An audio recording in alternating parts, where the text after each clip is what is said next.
In February of 1943, American soldiers pushed west through the jungle on an island in the South Pacific, expecting one last battle.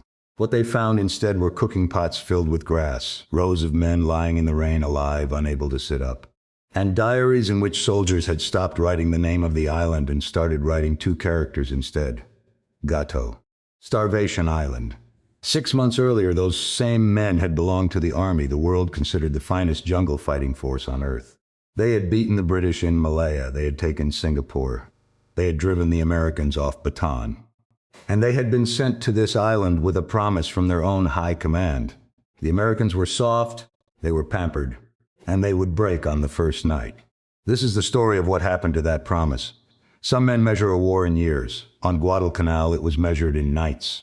On the morning of August 7th, 1942, the sea off the northern coast of a green island in the Solomons filled with gray steel. 89 ships. Transports riding low in the water, cruisers standing off with their guns trained toward the shore, destroyers cutting nervous circles through the swell. Behind them, over the horizon, 3 American aircraft carriers turned into the wind and began launching. It was the largest amphibious force the United States had ever assembled, and almost nobody aboard it had done this before. The island itself was 90 miles long, and 25 miles across at its widest, a spine of volcanic mountains rising 8,000 feet into a permanent collar of cloud. From the deck of a transport it looked like paradise. Palms along a white beach, green so deep it seemed to absorb light rather than reflect it. Coral shallows the color of glass. Men who had spent weeks in the steel oven of a troopship lined the rails and stared at it, and some of them said it looked like the postcards their fathers had brought back from the Pacific. None of them knew what this island would become. None of them knew that in 6 months the men they were about to fight would stop calling it by its name. The man responsible for taking it was 55 years old, a Virginian, and by temperament almost the opposite of everything the newsreels would later make him. Major General Alexander Archer Vandegrift commanded the 1st Marine Division. He had spent 33 years in the Marine Corps and had never commanded troops in a major battle. His service had been in Nicaragua. In Haiti, small wars, jungle war, constabulary duty in places where the enemy melted into the trees and reappeared behind you. He was quiet, deliberate, careful with words, and he did not like risk.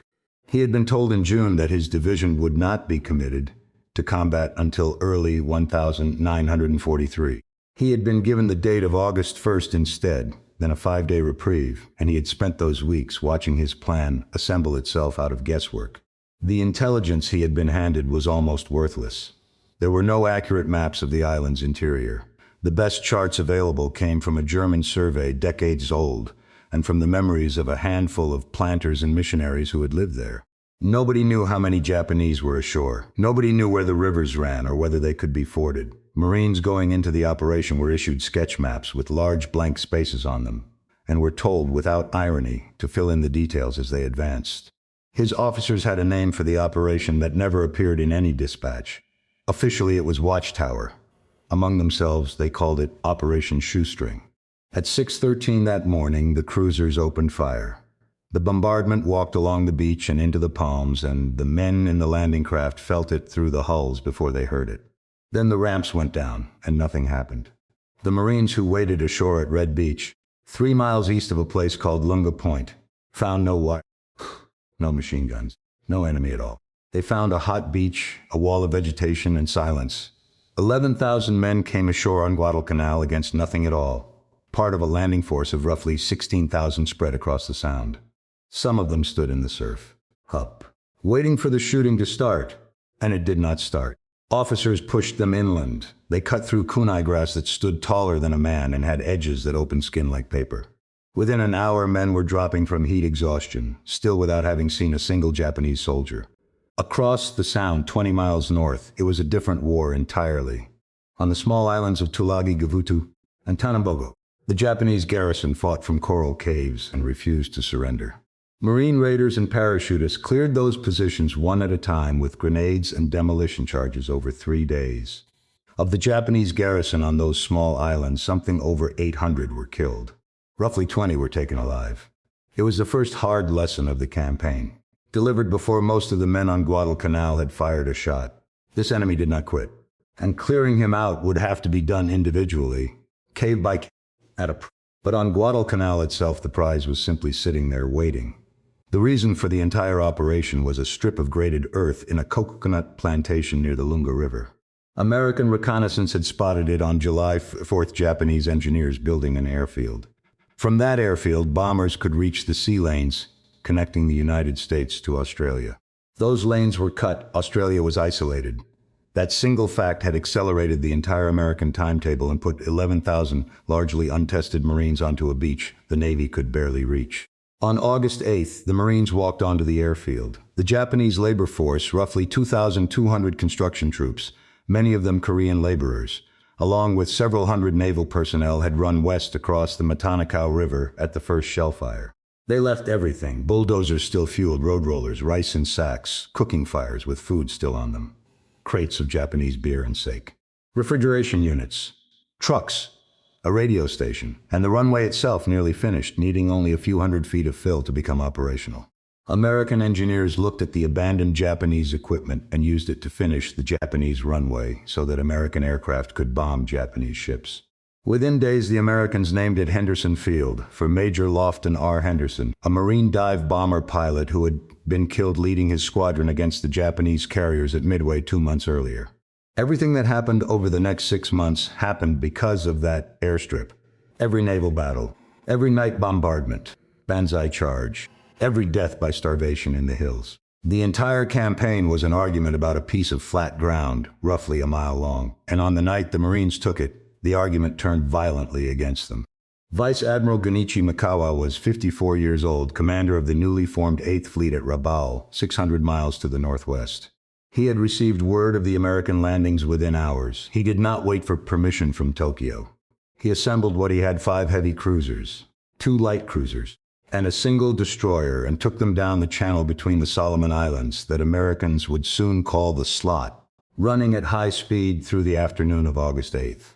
Mikawa's ships carried something the Americans did not fully understand yet. Japanese night fighting doctrine was not an afterthought. It was the center of their naval training.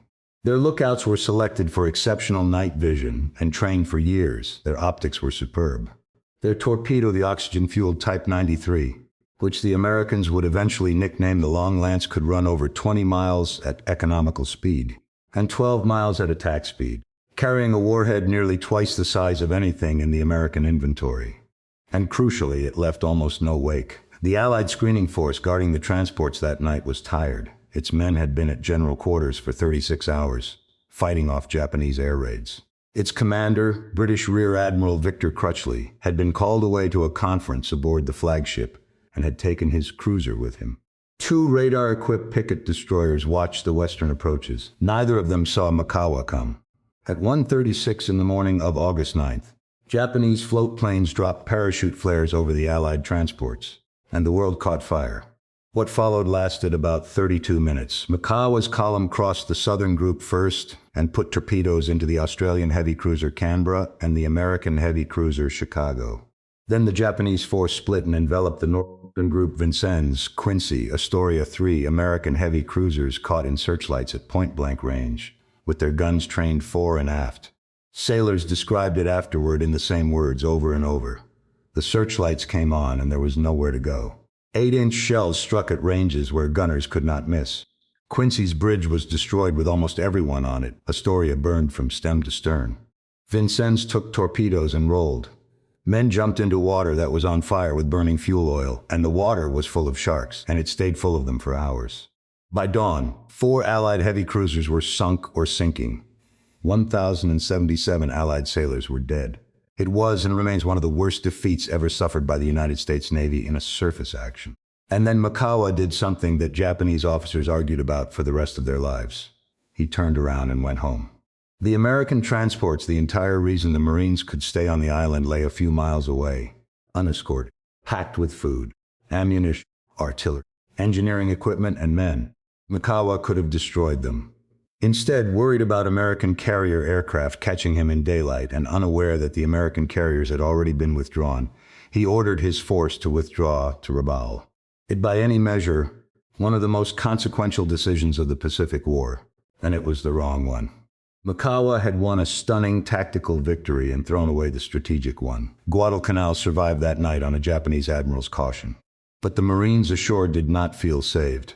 What they felt on the morning of August 9th was the sound of engines going away. The carrier force under Vice Admiral Frank Jack Fletcher had already withdrawn the previous evening, citing fuel and fighter losses. Now Rear Admiral Richmond Kelly Turner, with no air cover and 4 cruisers gone, had no choice. That afternoon he ordered his transports to weigh anchor and leave, with much of their cargo still in their holds. Men stood on the beach and watched the ships shrink toward the horizon. They had been ashore for 2 days. They had roughly half their ammunition, almost none of their heavy engineering equipment, no barbed wire to speak, coastal defense guns, for a few days. Vandegrift did the arithmetic and issued the order that would define the next 2 months. 2 meals a day. Captured Japanese rice would be the staple. Marines who had been eating standard field rations at the start of the week were now eating enemy grain, weevils and all, boiled in captured Japanese pots over captured Japanese fires. Later, when correspondents asked how it felt, one Marine gave the line that survived. They had been left on an island with an enemy air base, an enemy navy, and no navy of their own, and the Marines' answer was to finish building the runway. The waters where those cruisers went down acquired a name that summer that no cartographer ever assigned: Iron Bottom Sound. Before the campaign ended, more than 50 warships and thousands of men would lie on that seafloor. For the men in the perimeter, the days that followed developed a rhythm that became its own kind of torture.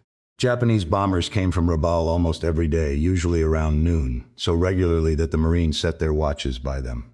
A submarine surfaced offshore in the evenings and lobbed shells into the coconut groves. They named it Oscar.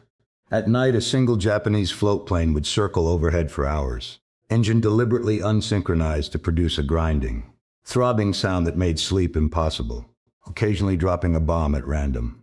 They called him Washing Machine Charlie, and beneath all of it, the island itself began to work on them. The humidity almost never dropped below 90%. Rain came in walls, turning the black volcanic soil into a paste that swallowed boots and jammed rifle actions. Mosquitoes rose in clouds thick enough that men breathed them in. The mud carried fungus that ate through skin and produced ulcers that would not close in the wet heat. Dysentery moved through the perimeter within days and never left. Men cut the seats out of their trousers because there was not time to get them down. Malaria was not yet at its peak, but it was coming, and it would eventually put more Marines out of action than Japanese bullets ever did. There was one man on the island who was genuinely at home in it, and he was not American. Martin Clemens was 27 years old, a Scot, a Cambridge graduate, and a district officer of the British Solomon Islands Protectorate. When the Japanese arrived, he had refused evacuation and gone into the hills instead, becoming one of the network of coast watchers scattered across the men with radios who reported Japanese aircraft and ship movements. For months he had lived in the interior, moving camp, running a fever, keeping a diary in careful handwriting, sustained entirely by Solomon Islanders who could have turned him in for a reward at any moment and did not. On August 15th, Clemens walked out of the jungle into Marine lines. He was gaunt in a threadbare uniform, and he had shaved for the occasion. He had with him his scout Solomon Islanders who knew every trail, every ford, every village on Guadalcanal, and who now became the eyes of the 1st Marine Division. The coast watchers to the north were worth more than a squadron. When Japanese aircraft lifted off from Rabaul, men hidden on Bougainville in New Georgia radioed the count and the heading, and Henderson Field had roughly 2 hours of warning. It was, in effect, a radar network made of human beings sitting in the trees. Among Clemens's scouts was a man who would become the single most remarkable figure of the campaign's opening weeks. Jacob Vuza was a Solomon Islander in his 50s, a retired sergeant major of the Solomon Islands Protectorate Armed Constabulary, powerfully built, with a quarter-century of police service behind him. He had come out of retirement to work for Clemens. He had already rescued a downed American pilot and guided him back to Marine lines. He knew the island the way a man knows his own house. Nothing about him fit any category the Marines had. He was not a soldier of theirs. He was not technically anyone's soldier. He simply decided which side he was on and acted accordingly, and within 2 weeks that decision would cost him nearly everything. Because while the Marines dug in, something was moving toward them through the trees. The first real lesson in what the jungle would cost came on August 12th, and it was a disaster built out of hope. A Japanese naval raiding had been captured near the Matanikau River. Under questioning, he suggested or was understood to suggest that there were Japanese troops west of the river who were starving and might be willing to surrender. It was exactly the kind of news the division wanted to hear. Lieutenant Colonel Frank Gutch was 46, the division's intelligence officer, a former Marine Corps football star, well-liked and personally brave.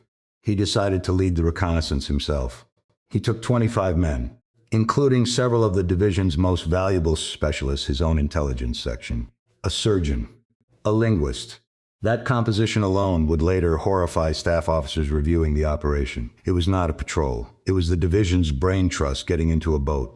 They landed west of the Guadalcanal after dark. Almost immediately they were ambushed. Gutch was killed within minutes, shot in the head as he moved forward. The patrol was pinned on open ground in the dark with no way to call for help and nowhere to go. The fighting went on through the night. As dawn came, only a handful of men remained alive, and they went into the water and swam east along the coast toward the American lines. 3 men made it back. 22 did not. One of the swimmers said afterward that as he looked back toward the beach in the growing light, he could see figures moving among the men left behind and the flash of blades in the sun. The effect of the Gutch patrol on the 1st Marine Division was profound and immediate, and it ran in 2 directions at once. It destroyed in a single night the idea that this enemy could be induced to surrender, and it hardened something in the Marines that never softened again. From that point forward, the number of Japanese taken prisoner by that division dropped toward 0, and it was not entirely because the Japanese refused to surrender. The jungle had delivered its verdict on the American assumption that they understood it. They did not. Not yet. 600 miles away. The Imperial Japanese Army was reaching its own conclusions, and they were worse. Lieutenant General Harukichi Hyakutake, 54, commanded the 17th Army, a formation that existed mostly on paper. Its units scattered from the Philippines to Palau, and whose main assignment was the capture of Port Moresby in New Guinea. Guadalcanal was, in the initial Japanese estimate, a nuisance. Imperial General Headquarters believed the American landing was a raid, a reconnaissance in force, perhaps 2,000 men who would soon withdraw. The estimate was not merely wrong, it was wrong by a factor of 5, and every Japanese decision for the next 6 weeks was built on top of it. The nearest available unit was the 28th Infantry Regiment, commanded by Colonel Kiyonao Ichiki. He was 50 years old, a career infantry officer, and this detail matters more than any other, a former instructor at the Army's infantry school. He was not a fool. He was a recognized expert in infantry tactics, a man whose profession was teaching other officers how to attack. His regiment had been earmarked for the invasion of Midway and had spent the summer waiting aboard ship for an operation that never happened. Ichiki was given his objective and a clear instruction: land, reconnoiter, and wait for the rest of his regiment and for the Kawaguchi Brigade before attempting to retake the airfield. He had also been given the intelligence estimate: 2,000 Americans demoralized, cut off, abandoned by their fleet. He had spent 5 years watching Japanese infantry succeed against Chinese armies, against British and Indian troops in Malaya, against Americans and Filipinos in the Philippines. The pattern had held: aggressive night attack, close assault, the bayonet, the willingness to die. Western troops broke. On the night of August 18th, 6 Japanese destroyers slipped into the darkness off Taivu Point, 22 miles east of the American perimeter, and put 917 men ashore. It was clean, fast, and completely undetected. Ichiki's first echelon was on Guadalcanal, and no American knew it. He sent patrols forward the next morning to develop the situation. It was the correct textbook decision, and it destroyed him. Because the Marines were patrolling too. On the morning of August 19th, Captain Charles Brush of Company A, 1st Battalion, 1st Marines, took a patrol eastward along the coastal track toward Coley Point. Near a village called Coley, his men spotted movement: a group of Japanese soldiers walking along the trail, unhurried, apparently unaware that Americans came this far east. Brush maneuvered a platoon around their flank and opened fire. The engagement lasted less than an hour. 33 Japanese were killed. 3 Marines died, and then Brush's men searched the bodies and everything changed. These were not stragglers from the construction battalions. Their uniforms were clean, their equipment new, their rank insignia indicated 4 officers among a handful of men, far too many for a routine patrol. They carried radios, they carried maps of the American positions, not sketches. Detailed diagram, marked with the Marine perimeter, the disposition of weapons along the Lunga, the ground east of the airfield. and they carried documents indicating a substantially larger force somewhere behind them. Brush understood what he was holding. He gathered every scrap of paper and every piece of equipment and got his patrol back to the perimeter as fast as men could move. Vandegrift read the translations that afternoon and arrived at a conclusion with the calm of a man who has just been handed the answer sheet. A fresh Japanese combat unit was ashore east of him. It had officers doing terrain reconnaissance of his eastern flank. It intended to attack, and it intended to attack soon. He had roughly 36 hours, and he used every one of them. The eastern boundary of the marine perimeter was a sluggish, tidal creek that ran to the sea. The Marines called it the Tenaru River. It was not the Tenaru. It was the Ilu. The maps were wrong. As the maps were wrong about almost everything on that island, and the name stuck anyway, permanently, into every history book written since. At its mouth, silt and surf had thrown up a sandbar roughly 100 feet wide, blocking the creek's outlet to the sea. The water behind it was brackish and still. The bar itself was open flat and utterly without cover. It was the only place along that stretch where a body of troops could cross dry shod. Colonel Clifton Cates, commanding the 1st Marines, had already positioned Lieutenant Colonel Edwin Pollock's 2nd Battalion along the west bank. Now the entire line was thickened with an intensity born of certainty. Machine guns were sighted not to cover their own front, but to fire diagonally across the sandbar, so that every gun's beaten zone overlapped with its neighbor's interlocking fields of fire. The doctrine drilled into every Marine at Quantico, laid out with a surveyor's care. A single strand of barbed wire, all they had, was strung across the bar. Riflemen dug in behind the bank. 37mm anti-tank guns were dug in and loaded not with armor-piercing rounds, but with canister or shell that turned an anti-tank gun into an enormous shotgun. Behind them, the 11th Marines registered their 75mm pack howitzers on the sandbar. Registered means they fired ranging rounds in advance and recorded the settings, so that when the call came, the guns could deliver accurate fire on that exact patch of sand in the dark, in seconds, without adjustment. The Americans had been given, by an enemy patrol's carelessness, the two things that decide infantry battles, where and roughly when. There is a temptation, telling this story, to make the Marines prophets. They were not. They were frightened. Hungry men who had been abandoned by their fleet 11 days earlier, who were eating captured rice twice a day, many of whom had never been in combat before that month. What they had was a doctrine, a set of trained habits about how to prepare ground, and a general who read an intelligence report and believed it. Ichiki, at Taivu Point, was waiting for his patrol to return. It did not return. He did not know why. He now had a choice. His reconnaissance element had vanished, which meant, to anyone thinking clearly, that the Americans had probably intercepted it, and that his presence was probably known. The prudent course was to wait for the rest of his regiment as ordered. He decided to attack that night. Late on August 20th, Ichiki's force moved west along the coastal track. They marched light, as Japanese infantry had marched through Malaya, carrying rifles, grenades, light machine guns, a handful of small mortars, and rations for a few days. They expected to be eating American food by morning, but a Solomon Islander had seen them. Jacob Vuza had gone out east on his own initiative, scouting toward Taivu, carrying a small American flag that had been given to him. The Japanese caught him. When they searched him and found the flag, they took him to Ichiki's officers. What happened next has been recorded in enough independent accounts to be beyond serious dispute. Vuza was tied to a tree and interrogated about American strength and positions. He said nothing. He was beaten. He said nothing. He was bayoneted repeatedly in the chest, the shoulder, the throat, and left tied to the tree to die as the column moved on. He did not die. He worked at the ropes with his teeth until they parted, and then he crawled through kunai grass, across street, several miles in the dark, with his throat cut and his chest opened until he reached a Marine outpost. He was carried in. He was 50-odd years old and bleeding out, and the first thing he did was ask for Martin Clemens, and the second thing he did was report. Japanese troops, coming along the coast behind him now. Then he dictated a message for his wife and children because he did not expect to survive the hour. 12 days of surgery later, he did survive. He went back to work for the division. He was not finished with this island, and this island was not finished with him. The warning reached the line perhaps an hour before the attack came. The men on the sandbar were already awake and already dug in. What Vuza gave them was not survival. The preparations had done that. What he gave them was the last hour, spent with their eyes open. Around 1:30 in the morning of August 21st, a green flare went up on the eastern bank. The first wave came at a run.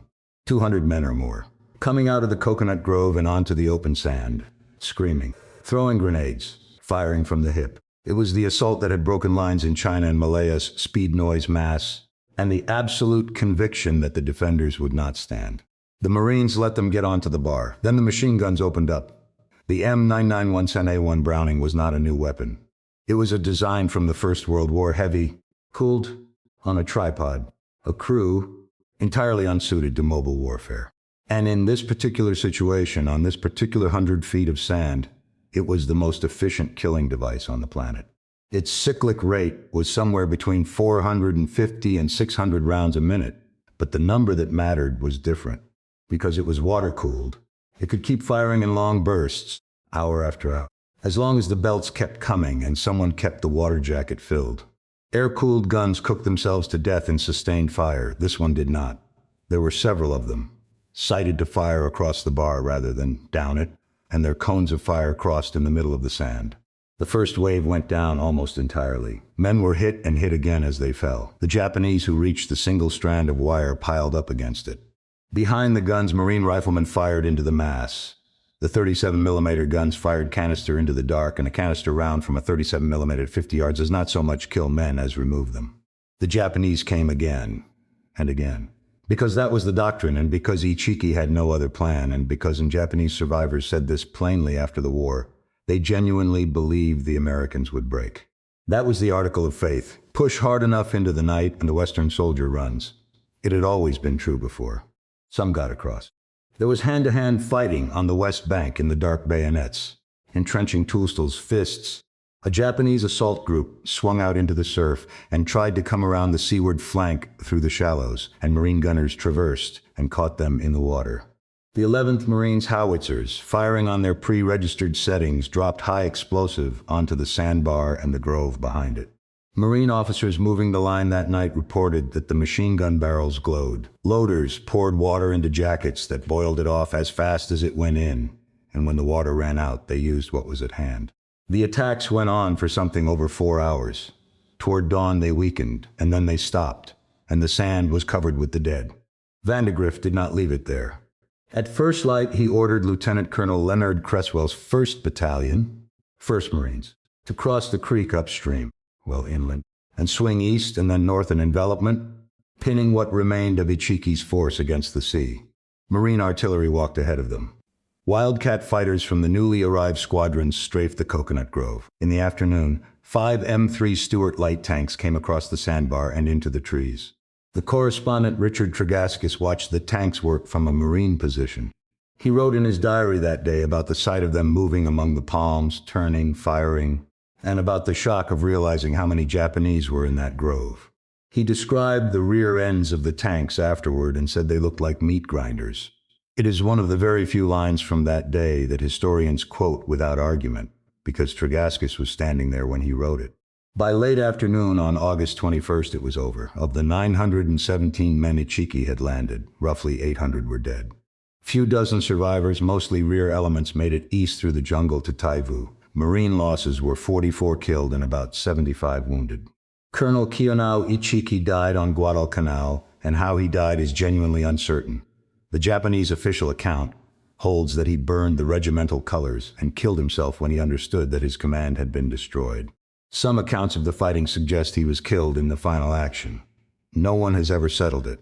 Both versions describe the same thing: a professional soldier, an instructor of infantry, who was given accurate orders and correct instructions and disregarded both because he could not conceive of the possibility that the enemy in front of him would hold. The Marines walking the sandbar afterward found the dead in windrows where the machine gun cones had crossed.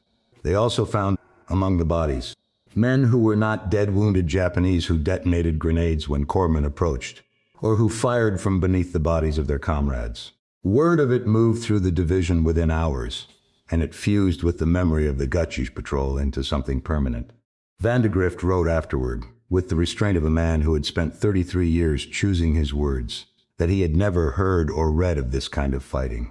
But the most important consequence of the Tenaru was not on the sandbar. It was in a headquarters 600 miles away, where the wrong lesson was learned. Rabal received the news of Ichiki's annihilation and concluded that Ichiki had been too impetuous, and too weak that he had gone in with a battalion when a brigade was needed. That conclusion was true as far as it went, and it was catastrophic, because it preserved the underlying assumption intact. Japanese infantry could still take Henderson Field. It simply required more of them, so the 17th Army began feeding units onto the island in exactly the same way, one increment at a time, each one sized against an intelligence estimate that remained badly wrong. It is the pattern historians call defeat in detail, and Japan would repeat it on Guadalcanal 3 times in 3 months. 2 things happened in the days on either side of the Tenaru that mattered as much as the battle. On August 20th, the escort carrier Long Island turned into the wind southeast of the island and launched 19 F-4 Wildcat fighters of Marine Fighting Squadron 223 under Major John L. Smith and 12 SBD-3 Dauntless dive bombers of Marine Scout Bombing Squadron 232 under Major Richard Mangrum. They flew to Henderson Field and landed on the runway the Japanese had graded and the Americans had finished. Marines came out of their holes to watch them come in, and men who had been shelled and bombed daily for 2 weeks with nothing to answer with stood in the open and cheered. The radio call sign for Guadalcanal was Cactus. The pilots who flew from that strip Marine Navy, and living in mud, taking off between bomb craters, flying aircraft held together with parts scavenged from wrecks, drinking bad water and shaking with malaria became the Cactus Air Force. For the next 4 months, they were the reason Guadalcanal held. Because as long as aircraft could fly from that field, the Japanese could not move ships in daylight within 200 miles of the island.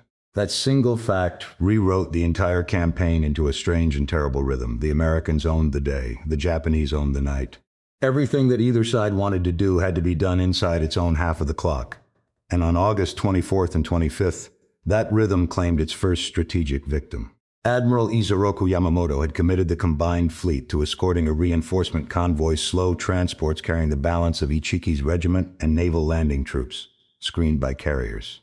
The result was the Battle of the Eastern Solomons, the 3rd carrier battle of the war. The light carrier Ryujo was sunk. The American carrier Enterprise was hit and damaged.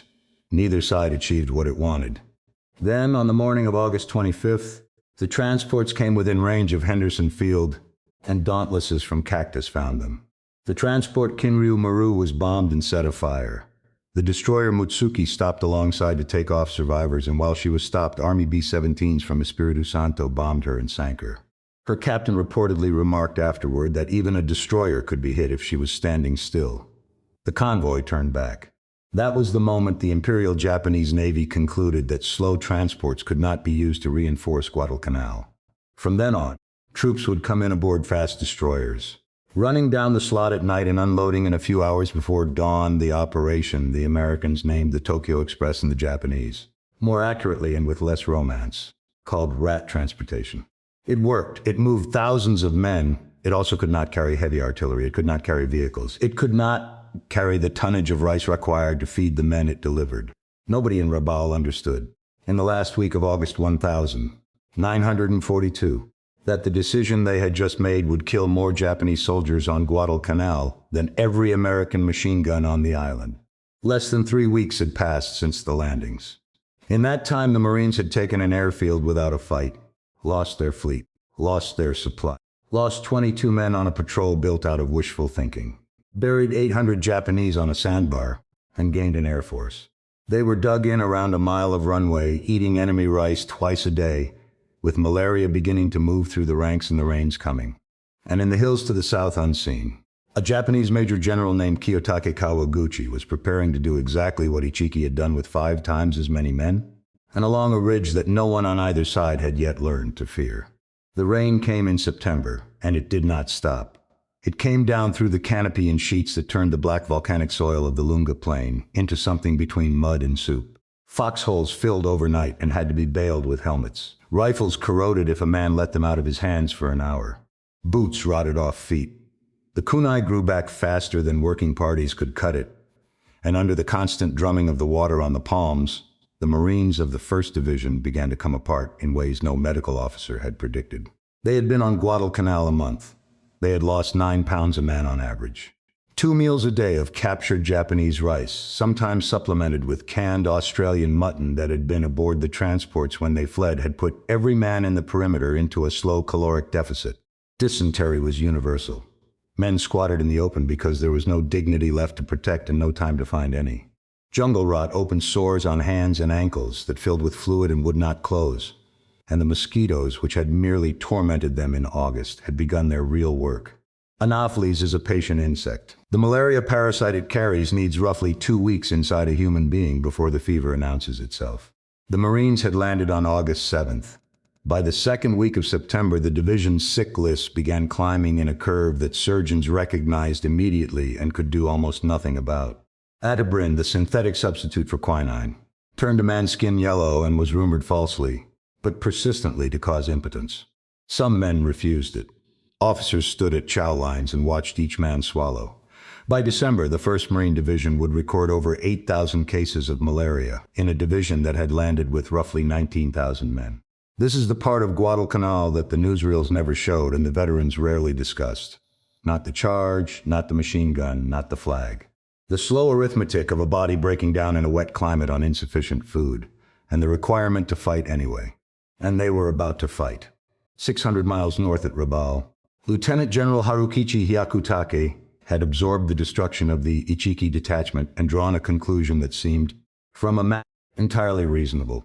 Ichiki had attacked with 900 men. Therefore, Ichiki had been too weak. Therefore, the solution was more men. The intelligence estimate had been revised upward, but not nearly far enough. Japanese staff officers now believed there were perhaps 5,000 Americans in the Lunga perimeter, possibly fewer, and that many of them were sick and demoralized. The actual figure was above 11,000 and rising, with artillery, with tanks, and with an air group operating from the field. The man given the job was Major General Kiyotake Kawaguchi. He was 49 years old, commander of the 35th Infantry Brigade, a veteran of Borneo in the Philippines, and by every account a more careful officer than Ichiki had been. Photographs of him show a compact man with a small mustache and an expression of chronic worry, which turned out to be the appropriate expression.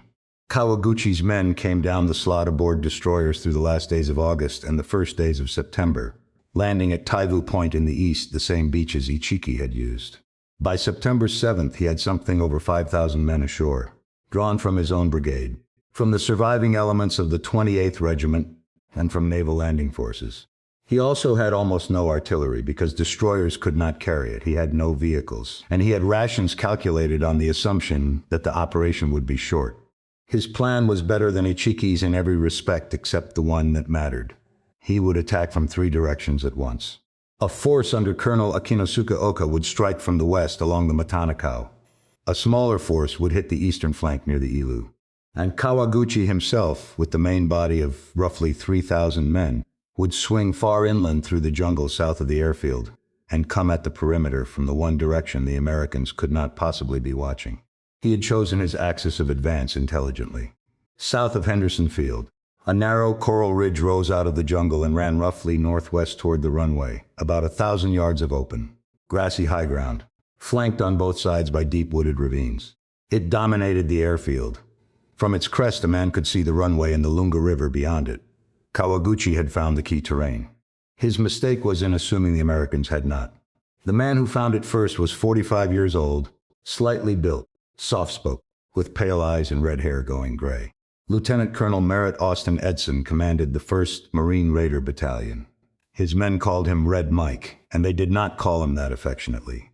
Edson had fought in Nicaragua, running patrols up the Coco River for months at a stretch. He was one of the finest rifle shots in the Marine Corps.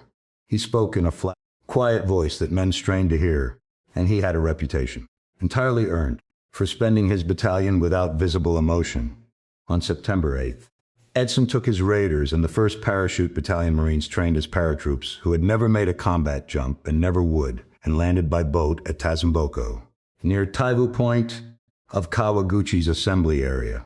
It was a raid, not an assault. He had about 850 men going ashore behind an enemy force of thousands. What saved him was accident and bluff. 2 American transports happened to pass offshore at the moment of the landing, and the Japanese rear elements, seeing them, concluded a major amphibious operation was underway and withdrew inland. What Edson's men found at Tazumboko rewrote the American picture of the campaign. They found artillery pieces, 75mm mountain guns, sighted and abandoned.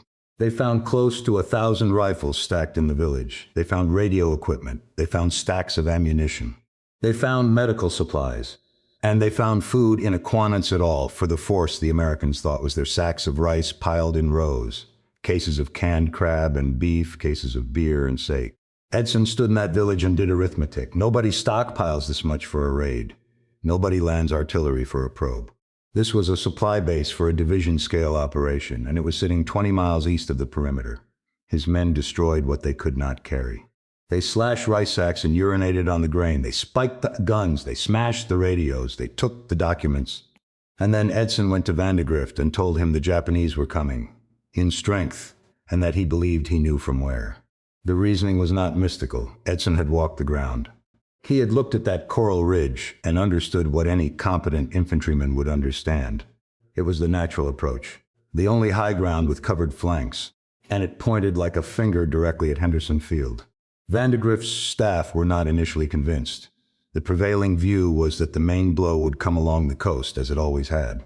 Edson asked permission to move his battalions to the ridge to rest them. It was a polite fiction, and everyone understood it. Vandegrift approved. On September 10th and 11th, roughly 840 Marines, raiders, and parachutists, both battalions already worn down by casualties and disease, climbed onto that ridge and began to dig into coral with entrenching tools. They dug shallow. Coral does not yield.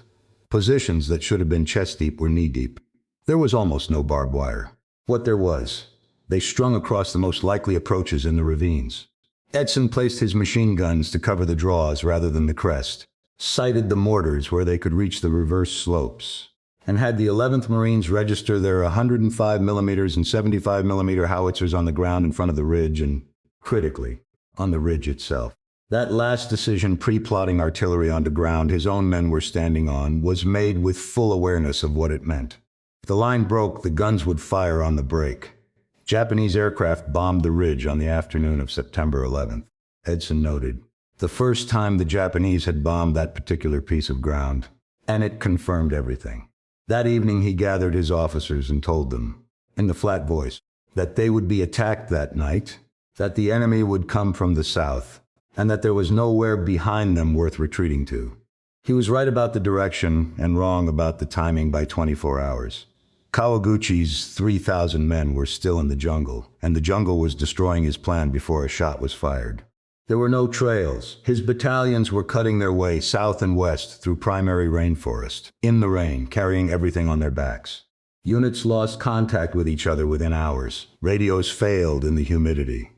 The mountain guns he had managed to bring were abandoned when the crews could no longer drag them. Men fell out with fever. What Kawaguchi had planned as a coordinated three-axis assault degenerated, over 4 days of marching, into a scattering of exhausted battalions arriving at different times in different places, with no way to talk to one another. This is the fact that the whole campaign turns on, and it deserves to be said plainly. The Japanese army believed the jungle was its ally. The jungle did not take sides. It simply consumed whoever tried to move through it, and the Japanese were the ones trying to move. Late on the night of September 12th, Kawaguchi's leading elements found the ridge. The first night was probing and chaos. A Japanese naval bombardment came in from the sound, shelling the ridge in the dark.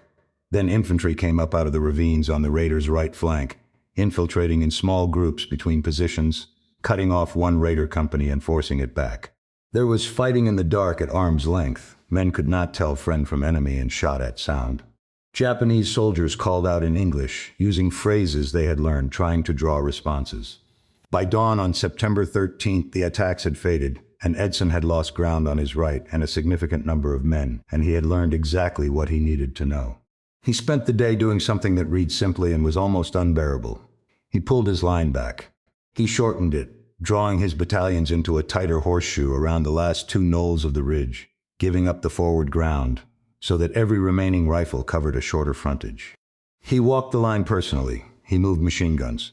He had the artillery re-registered onto the ground he had just abandoned. His men had been fighting all night. Many had not eaten. They dug again in coral in the sun. Vandegrift released reinforcements elements of the 2nd Battalion, 5th Marines, brought up behind the ridge as a reserve, bringing the defense to something over 2,000 men across the whole sector, though the men actually on the ridge that second night numbered far fewer. At dusk, Edson told his officers the Japanese would be back, and that this time it would be everything they had. It began around 9 in the evening on September 13th, and it did not let up for 8 hours. Kawaguchi threw his battalions at the ridge in successive waves, up the open grass slopes and out of the ravines on both sides. Japanese officers led with drawn swords. Men came screaming, throwing grenades, firing as they climbed. Flares burst overhead and turned the grass silver and showed the slopes moving. The Marine mortars fired until the tubes were too hot to touch.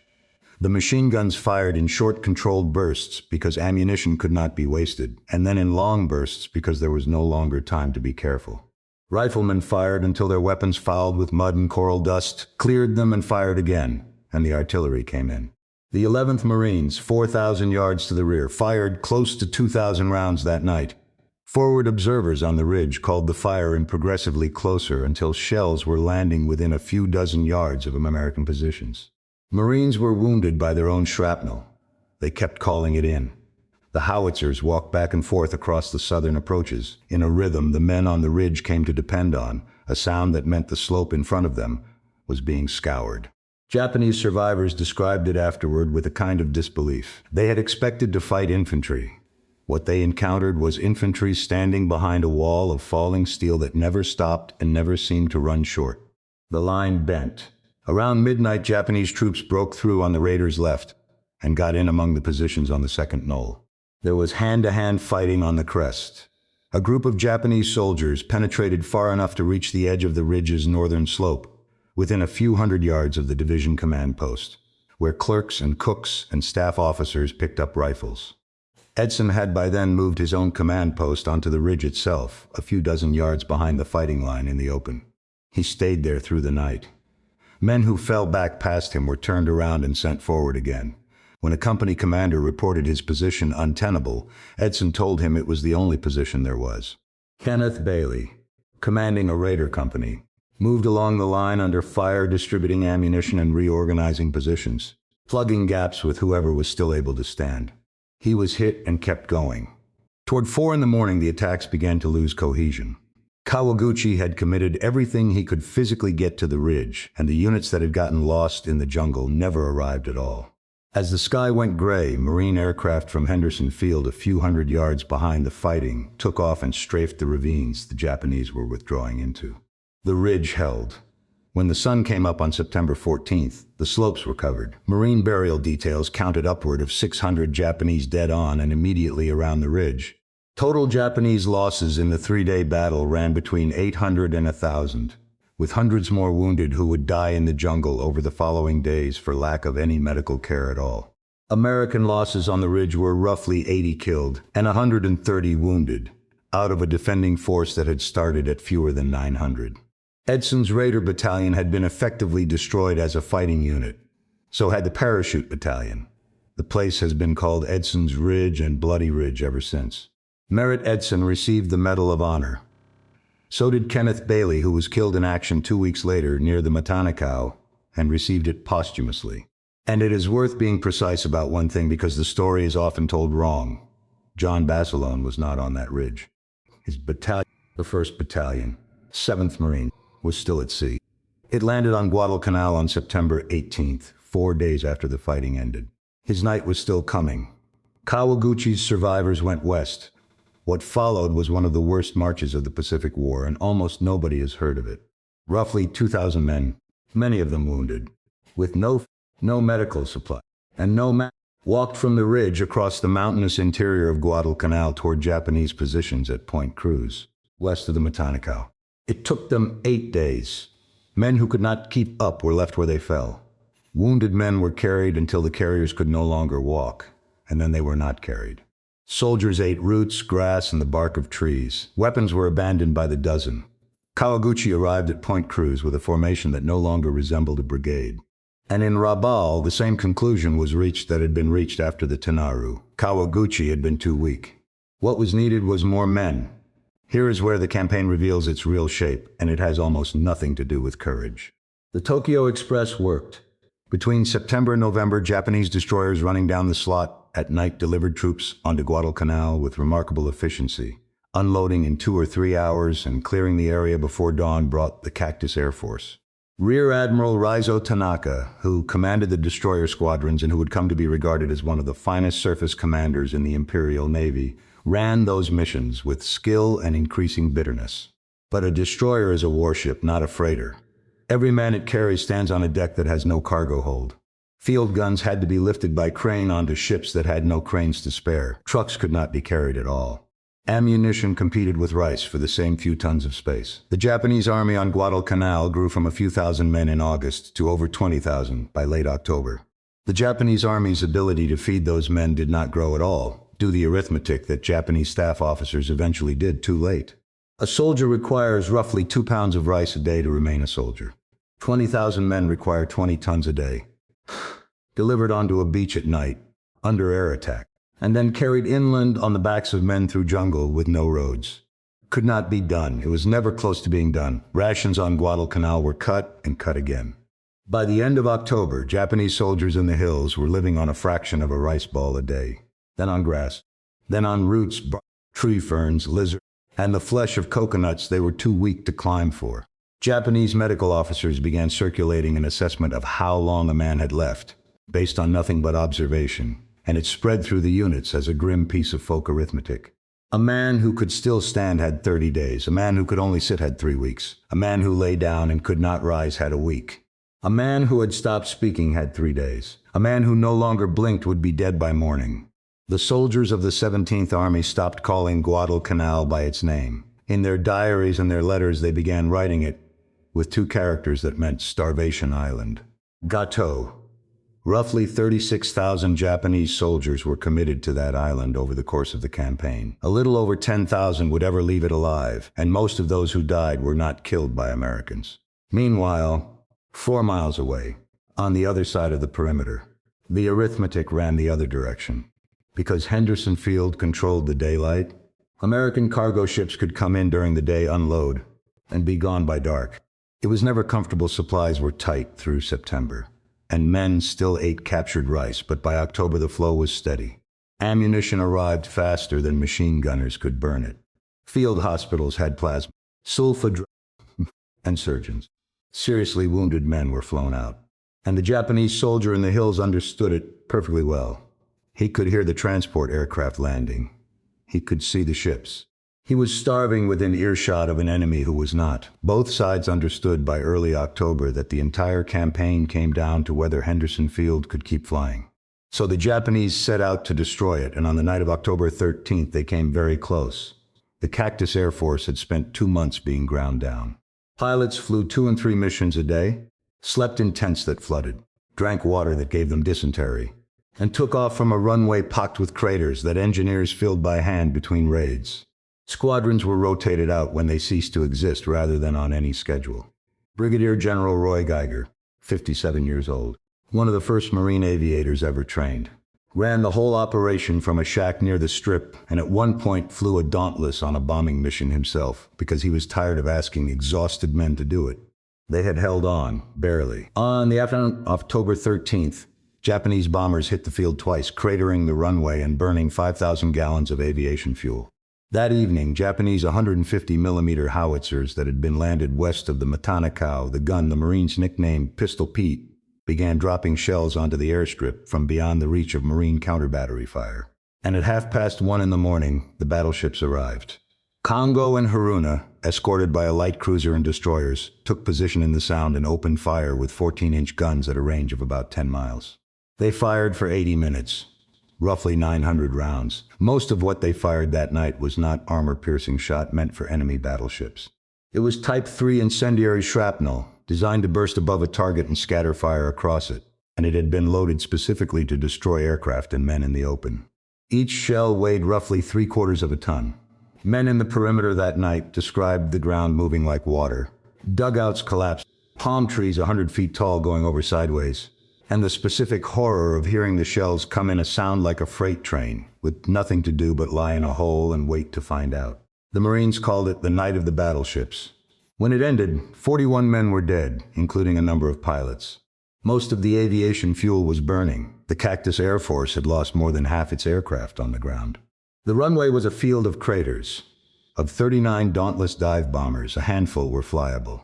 Japanese command in Rabaul received the reports and concluded that Henderson Field had been neutralized. It had not. By late morning of the same day, the Seabees and Marine engineers had filled enough craters that aircraft could use the strip. Fuel was found in scattered caches around the perimeter, in drums hidden in the jungle, drained from wrecked aircraft. Mechanics cannibalized the destroyed planes for parts and rebuilt flyable machines out of the pieces. That afternoon, Dauntlesses from Henderson Field took off and attacked a Japanese transport convoy off Tassafaronga. The most powerful naval bombardment the Imperial Japanese Navy ever directed at a land target bought them a few hours. Something about that fact should be sat with. 914-inch shells, and by lunchtime men with shovels and scavenge parts had the airfield working again. That was the war the Japanese had not understood they were fighting. 5 days after the battleships came, a decision was made 2,000 miles away that changed the campaign's temperature. Vice Admiral Robert Gormley, commanding the South Pacific area, had grown increasingly pessimistic. He had never visited Guadalcanal. His dispatches to Washington read like a man documenting an impending failure. Admiral Chester Nimitz, after a personal inspection tour, relieved him. His replacement was Vice Admiral William Halsey. Halsey was 59, aggressive to the point of recklessness, and enormously popular with sailors and Marines who had never met him. He took command and issued orders whose content mattered less than their tone. When Vandegrift flew out to meet him and laid out what the division needed, Halsey's answer was that he would give him everything he had. The men on Guadalcanal heard about the change within days, and it is remarkable how many veterans later described that moment as the point where the mood turned. Nothing material had changed, nothing had arrived, but somebody in charge had said out loud that the island would be held. Hyaku Take had come to Guadalcanal himself in early October. He had brought the 2nd Division, the Sendai Division, one of the oldest and proudest formations in the Japanese Army, veterans of China under Lieutenant General Masao Maruyama. He now had over 20,000 men on the island. This time he was certain there would be enough. He was also operating on an intelligence estimate of roughly 10,000 Americans. The actual figure was above 23,000, now including the U.S. Army's 164th Infantry Regiment, which had landed on October 13th, National Guardsmen from North Dakota, and the 1st Army unit committed to the island. Maruyama's plan repeated Kawaguchi's on a larger scale, a diversionary attack along the coast at the Matanikau. The main effort, the Sendai Division, 7,000 men cutting a track through the interior jungle to strike Henderson Field from the south. They called it the Maruyama Road. Engineers and infantry hacked it out of the rainforest with hand tools, 35 men to a company doing the cutting, the rest hauling. It was supposed to take 5 days. It took longer. It always took longer. Men carried artillery shells on their backs up mountainsides and, when the guns could not be dragged further, buried them. The division's artillery was abandoned along the track piece by piece. Rations ran out. The rain never stopped. Units arrived at their attack positions 2 days late. Food, without guns, and without contact with each other. The coastal diversion, meanwhile, went in on schedule on October 23rd, alone and unsupported. 9 Japanese light tanks tried to force the Matanikau sandbar.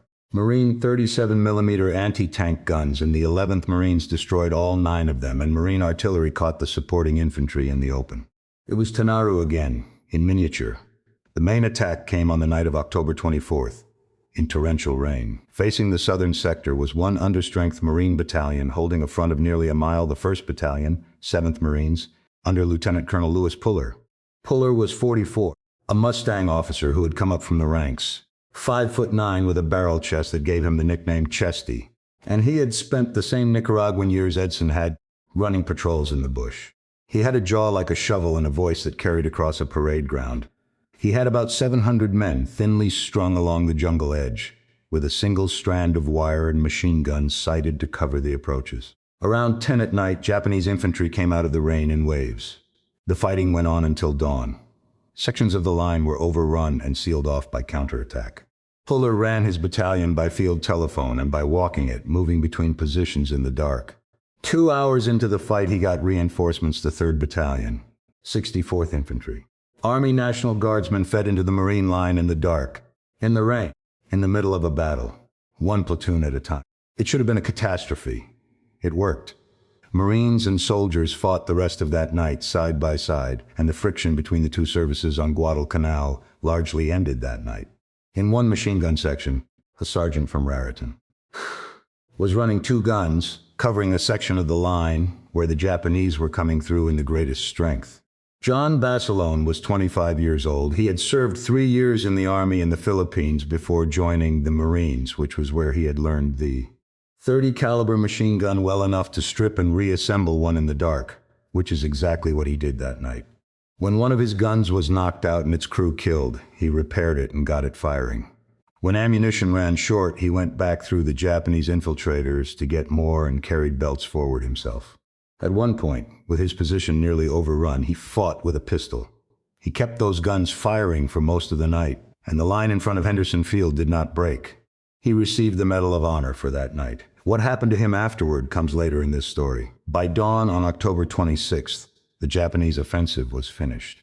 Maruyama's division had lost somewhere between 2,000 and 3,000 men. Major General Yumio Nasu was dead, shot leading an attack. Regimental commanders were dead, and the survivors went back into the jungle they had come from, back down the Maruyama Road without food. Hyakutake reported to Rabaul that the attack had failed, which left the Imperial Japanese Navy with one option remaining: to put a fully equipped division ashore with its artillery in one operation, and to shell Henderson Field into permanent silence while doing it. That was the plan for the middle of November, and it produced the most savage naval fighting of the entire war. On the night of November 12th, 2 Japanese battleships, Kirishima, came down the slot to repeat the October bombardment. Waiting for them, with no realistic chance, were 5 American cruisers and 8 destroyers under Rear Admiral Daniel Callahan, with Rear Admiral Norman Scott aboard the cruiser Atlanta. The two forces ran into each other in the dark at ranges under 3,000 yards. One American officer described the formations as interpenetrating the columns simply passed through each other. Ships fired at point-blank range. Some could not depress their guns low enough. The battleship Hiei was hit by dozens of shells from vessels she vastly outclassed. Atlanta was wrecked, hit by torpedoes and, almost certainly, by American shellfire in the confusion. The cruiser San Francisco was hit again and again. The action lasted roughly 40 minutes. Both American admirals were killed. Scott aboard Atlanta, Callahan on San Francisco's bridge. They remain the only 2 U.S. Navy flag officers killed in a surface engagement in the Second World War, and they died in the same battle within minutes of each other. The Americans lost 2 light cruisers and 4 destroyers. It was, on paper, another defeat. But Hiei was left crippled and circling north of Savo Island, and in the morning she was found by aircraft from Henderson Field and from the carrier Enterprise, and they hit her all day until she went down. And the bombardment had not happened. The airfield had not been silenced. 2 nights later, on November 14th and 15th, Kirishima came back with a cruiser force. This time the Americans had something they had never had in these waters: 2 fast battleships, Washington and South Dakota, under Rear Admiral Willis Lee. South Dakota lost her electrical power in a cascading breaker failure that killed her radar, and her fire control at the worst possible moment blundered into Japanese searchlights blind and took a severe beating. But Washington, unobserved in the dark, tracked Kirishima on radar and opened fire at about 8,000 yards. By the most widely cited estimate, she put at least 9 16-inch shells and dozens of 5-inch rounds into the Japanese battleship in roughly 7 minutes. Kirishima's steering was destroyed. She burned, went in circles, and was scuttled before dawn. And while all of this was happening, the 11 transports carrying the 38th Division, the whole point of the operation, with its artillery, its ammunition, its rice, were coming down the slot behind the warships. Aircraft from Henderson Field and from Enterprise found them in daylight on November 14th and worked on them for hours. 7 transports were sunk or turned back. The 4 that reached Guadalcanal were run aground at Tassafaronga in desperation and unloaded what they could as marine artillery, aircraft, and a destroyer methodically destroyed them on the beach. Of roughly 10,000 troops, about 2,000 got ashore. Of thousands of tons of supplies, perhaps a few hundred were landed. That was the end. Not the end of the fighting men would go on dying on Guadalcanal for 3 more months. But it was the last serious attempt by the Empire of Japan to reinforce and resupply the island, and it failed absolutely. In the hills to the south, 20,000 Japanese soldiers who had been told that a division was coming, watched the horizon and understood slowly, over the following days, that nothing was coming at all. Their rations were cut again. There is a moment in every long campaign when the fighting stops being about winning and starts being about what winning has cost. On Guadalcanal, that moment came in November, and it began with a man walking into the jungle on purpose. Lieutenant Colonel Evans Fordyce Carlson was 46 years old, and almost nothing about him fit the Marine Corps of 1942. Tall, gaunt, with deep lines cut into a face that looked older than his years. He had enlisted in the army at 16 by lying about his age, served in the Philippines and in France, left, and joined the Marines as a private. He had gone to Nicaragua. He had served in China 3 separate times, and on the 3rd tour he had done something no other American officer had done. He spent months traveling with the Chinese 8th Route Army, watching communist guerrillas fight the Japanese in the countryside of northern China. What he took from that experience made his superiors deeply uncomfortable. Carlson believed that men fought better when they understood what they were fighting for. He held discussion sessions with his enlisted men. He abolished the officers' mess in his battalion. Officers and privates ate the same food from the same line. He allowed his men to question orders in the planning stage, though not in the execution. He borrowed a phrase from the Chinese for working in harmony, gung-ho, and made it his battalion's motto, and in doing so put 2 words into the American language permanently. Some officers thought he was a crank. Some thought he was worse than a crank. But the 2nd Marine Raider Battalion he built was, by November 1942, one of the most physically hardened infantry units in the United States Armed Forces. And it had been trained for exactly one thing: to operate for extended periods in terrain where nobody else would go. On November 4th, 2 of his companies came ashore at Aola Bay, 40 miles east of the perimeter. Over the following days, the rest of the battalion joined them. Their orders were to move inland and intercept Japanese forces retreating east after the failed October offensive. What they actually did lasted 30 days. The long patrol has almost no famous moments in it, which is precisely why it matters. Carlson's raiders, around 700 men, walked into the interior of Guadalcanal and stayed there for a month. They carried what they could and were resupplied by Solomon Islander carriers organized by the Coast Watcher Network, men moving through the bush with rice and ammunition on their shoulders. They were guided by Sergeant Major Jacob Vuza, recovered from the bayonet wounds he had suffered in August, and by Vuza's scout, who knew the trails the Japanese did not. They lived on rice and raisins and tea and whatever they could carry. They slept in the rain without shelter. They crossed rivers in flood. Malaria and dysentery moved through the column, and men marched with fevers over 103 degrees because the alternative was to be left in the jungle. And they hunted. The tactics Carlson used were the ones he had watched in China. No frontal attacks, no fixed positions. Small units moving on flanks, ambushes set on trails and sprung on Japanese columns that had no idea an American unit was within 20 miles. When a Japanese force turned to fight, the raiders would fix it with one element and swing wide with 2 others through the jungle, hitting it from the sides and rear. When the fight was over, they moved on, and by the time the Japanese organized a response, the raiders were gone. They fought a dozen actions. They ambushed a Japanese battalion at the Metapona and broke it. They pursued survivors west, hitting bivouacs, cutting supply lines, killing men who were already starving and who had been told that the interior was safe.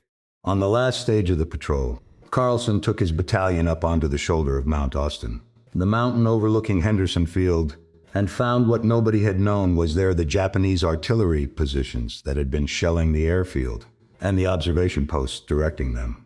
They destroyed the guns and came down into the American perimeter on December 4th. The accounting, something on the order of 488 Japanese killed, 16 raiders dead. They had covered roughly 150 miles on foot through country the Japanese army considered impassable. And this is the point in the story where the title finally becomes true. For 4 months, Americans had won on Guadalcanal by standing still. They had won at the Ilu behind sighted machine guns. They had won on Edson's Ridge behind pre-registered artillery. They had won in front of Henderson Field because Chesty Puller's battalion refused to break. Every one of those victories was a defensive victory, fought from prepared ground, and every one of them was won with firepower. The Japanese army could explain those defeats to itself. Material superiority, prepared positions, naval gunfire. It did not require any revision of the fundamental belief that the Japanese soldier was the better soldier, and that the jungle was Japanese ground. The long patrol removed that explanation, because Carlson had gone into the jungle with no artillery, air support he could rely on, no prepared positions, no supply line worth the name.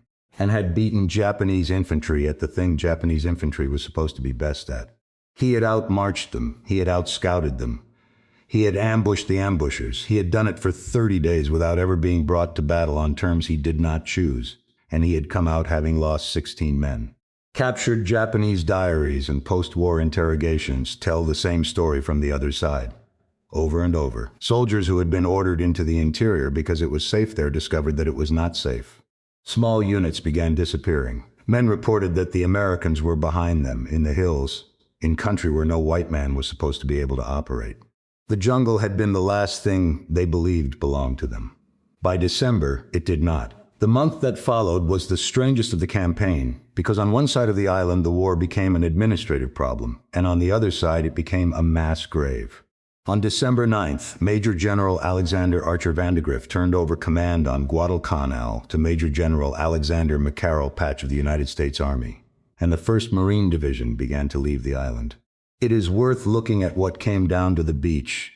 They had landed in August as one of the finest divisions in the Marine Corps, young, hard, at peak condition. 4 months later, men had to be helped aboard the ships. The average Marine had lost somewhere in the neighborhood of 20 to 30 pounds. Uniforms had rotted to the point that men were wearing whatever they could find. Skin was yellow from atabrine. Feet were rotted. Men shook with fever in the tropical heat and could not stop. Some men could not climb the cargo nets. Sailors came down and pulled them up.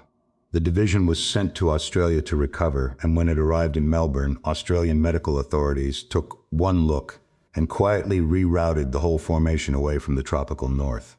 It took months before the 1st Marine Division was fit to fight again. They had held. That was all they had been asked to do, and they had done it for 4 months on 2 meals a day. Alexander Patch was 53, an infantry officer, a veteran of the Western Front in 1918.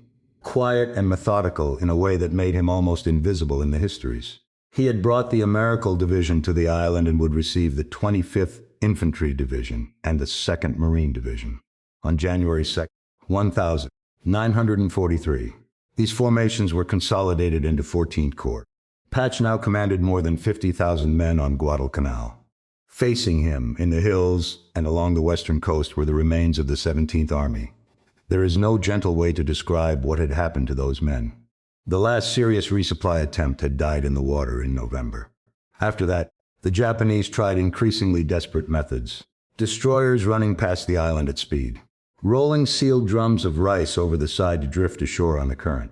Submarines surfacing at night to unload a few tons. The Americans learned the drum routine quickly, and aircraft and patrol boats machine-gunned the drums in the water. Perhaps a fifth of them ever reached a Japanese soldier's hands. Ration levels on Guadalcanal by December had fallen to a small fraction of what a man needs, then to nothing at all for days at a stretch. Soldiers ate grass roots, tree ferns, bark. They boiled leather. They dug for anything. Men died of poisoning from plants they had eaten in desperation. The rate of death from starvation and disease reached something on the order of dozens of men per day every day across the Japanese positions. Field hospitals in the jungle were places where men were laid down and left. There was no quinine, there was no food. There was nothing to give. Medical officers walked among rows of men who were conscious and dying and could do nothing but keep them out of the rain. The ledger the medical officers had circulated back in October: 30 days for a man who could stand. 3 days for a man who had stopped speaking was no longer a warning. By December, it was simply a description of what was happening in front of them, every day, in every position on the island. Men kept writing anyway. Diaries were later recovered from bodies by American burial details and translated. They are, in their totality, one of the most harrowing documentary records of the Pacific War. And what strikes a reader most is not the suffering. It is the ordinariness of the voices. Men wrote about food they remembered, about whether their letters were getting home, about the friend who had died that morning and where they had buried him, about the rain. The Imperial Japanese Army had a doctrine that spirit conquers matter. 20,000 men on Guadalcanal tested that doctrine to its absolute limit, and it did not hold because it was never true. On December 31st, 1942, at an imperial conference in Tokyo, the emperor gave his formal sanction to a recommendation that Imperial General Headquarters had spent weeks working itself up to making. Guadalcanal would be evacuated. Understanding what that meant requires understanding what it cost. The Imperial Japanese Army did not withdraw. Withdrawal was not in its institutional vocabulary in the way it was in every Western army. Units were expected to hold or to die holding. The doctrine of never surrendering was not merely policy.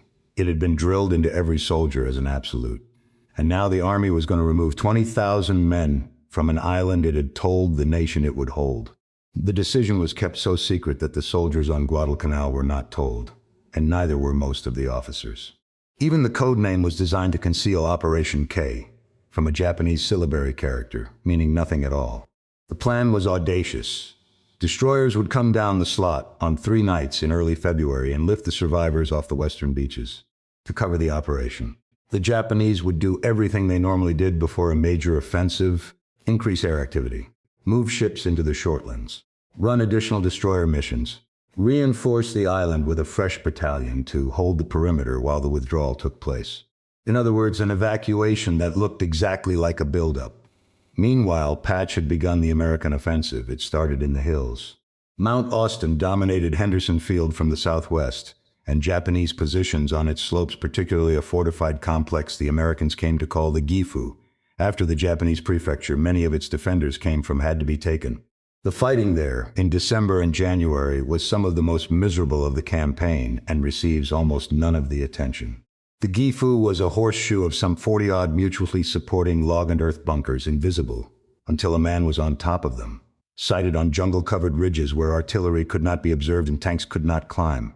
Soldiers of the American Division and the 25th Infantry Division reduced it over weeks, bunker by bunker, with flamethrowers, satchel charges, and finally a single light tank that was worked up the slope to fire point blank.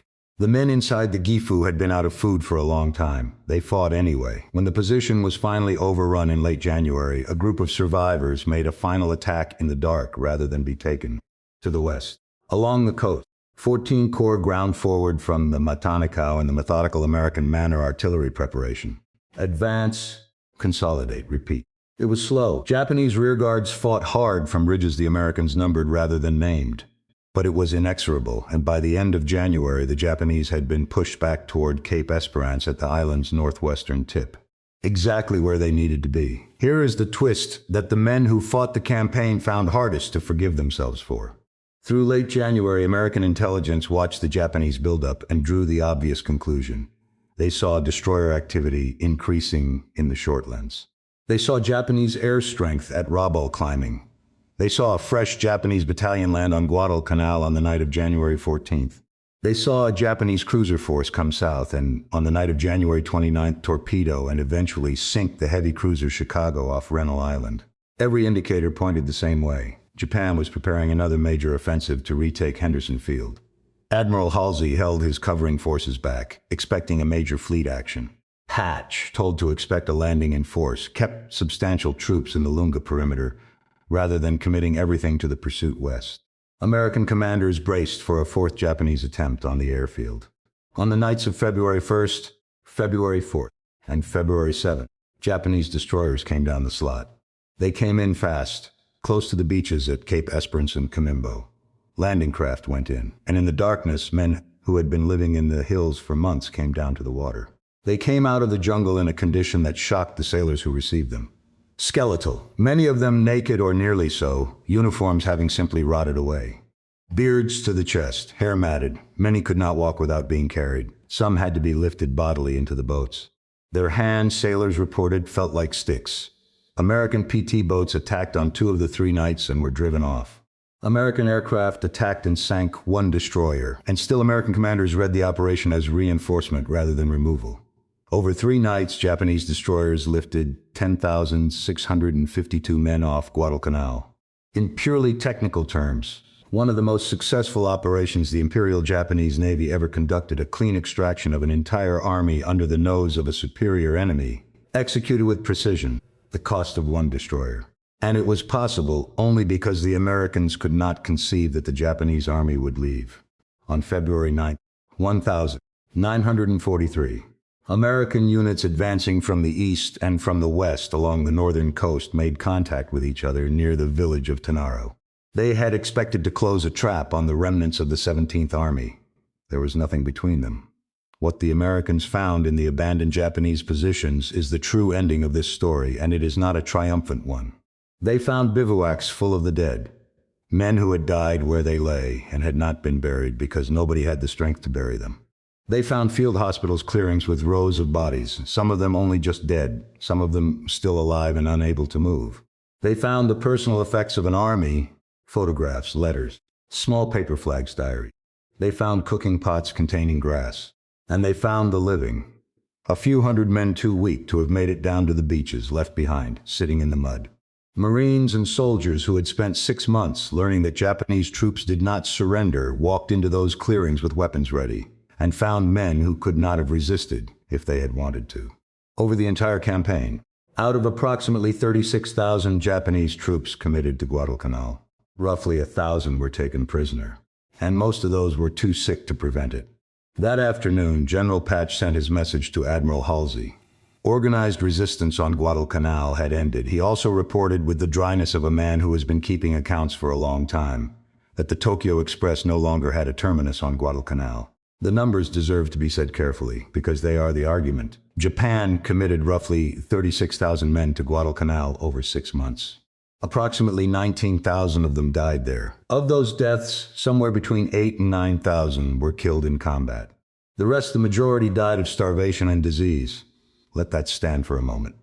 More Japanese soldiers on Guadalcanal were killed by the failure of their own supply system than by every American rifle, machine gun, mortar, howitzer, and naval shell combined. The United States lost approximately 1,600 men killed in ground combat on Guadalcanal, with something over 4,000 wounded. Thousands more were evacuated with malaria and other tropical illness. At sea, the two navies fought 7 major surface and carrier engagements in 6 months, and the losses were nearly identical. 24 warships lost by each side. Around 7,000 men from both navies died in those waters. They are still there. The name the sailors gave that stretch of water in August of 1942 was not hyperbole, and it was never rescinded. Iron Bottom Sound. Japan also lost something on Guadalcanal that could not be counted in tonnage: aircrew. Hundreds of trained pilots went down in the Solomons, men who had taken years to produce, and the Japanese pilot training system was never able to replace them at the rate they were being killed. From Guadalcanal onward, the average quality of Japanese aviation declined, and it declined continuously until the end of the war. The Japanese officers who survived the campaign and later wrote about it, or who were interrogated after the war, arrived at conclusions that their own high command had been unable to accept while it mattered. Colonel Masanobu Tsuji, a staff officer who had helped plan the campaign and who visited the island, was among those who understood early that Japan was fighting an industrial war it could not win. Others reached the same place. The recurring themes in their accounts are consistent and unsparing.